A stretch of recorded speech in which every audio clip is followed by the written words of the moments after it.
go back to your climbing. It's an interesting aspect about your choice of climbs is that even though you do, I mean, you mentioned this just a little bit before, apart from the sport climbing, there's always like this adventure aspect. It's almost like you've taken sport climbing to a whole nother level. It's no more, you know, drive the car up to the cliff and you climb. I mean, is that an important part for you, the actual adventure, the getting to the climb? Well, I think adventure is definitely part of it. You know, a lot of people consider sport climbing like not very adventurous type of climbing, but for me, whether it's bouldering, deep water soloing, sport climbing, or, you know, climbing a big wall or in the mountains, you know, it's all kind of tied together. And, you know, for me, the way I kind of access that feeling of adventure is go and finding new things, you know. So for me, it's really important, this process of exploration and finding new lines and kind of being creative, you know, and using my imagination to find new climbs and not just follow the path of other people and not just go to the same cliffs that other people have been, but, you know, to find something new. And you know, even though it's the rock has been there for, you know, millions of years, and you're not changing it in any way, you're still bringing to it an interaction between it and yourself, and it is a very creative process. So for me, that whole process is really like an adventure, an exploration, and the climb itself, like the the climbs that I'm looking for, like Jumbo Love, for example. That's a sport climb, but yeah, it's 80 meters long.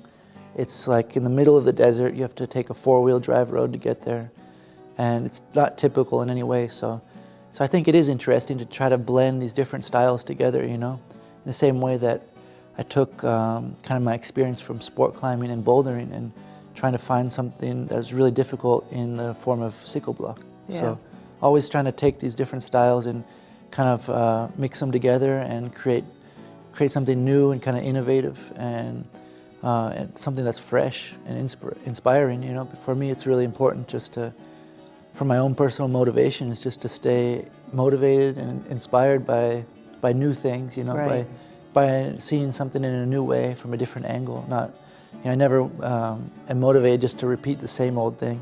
So maybe I'll do a long route like Jumbo Love, and then maybe I'll work on another short route that's maybe just 15 meters, or maybe I'll go to bouldering, or I've yet to really explore like long routes, but that's a whole nother, you know, can of worms. You know, so. You'll probably get there. Speaking of choices in Jumbo Love, I mean, since it is in the middle of the desert, it takes like forever to get there. Was part of the reason, apart from the beauty of the climb and everything, making it more difficult for other climbers to get there so that they can repeat it? Well, that definitely wasn't the part of it. I mean, because for me it was just as much of a pain in the ass. Yeah, for me it was a really interesting experience just to go out to this cliff, Clark Mountain, that had been developed by a guy, Randy Levitt, about 16 years ago. But three. Yeah, it's really far out in the middle of nowhere, and he had bolted this line that, you know, he bolted this line the year that I started climbing. And I went and checked it out about 3 years ago. Yeah. And was totally inspired by it, and then started working on it. So it kind of took, you know, from when I started climbing, it took, you know, 15 years to kind of, you know, for me to get my act together, you know, to realize my potential, to be able to realize the potential of that route. And, you know, on another level, it was really inspiring for me to have a project in California.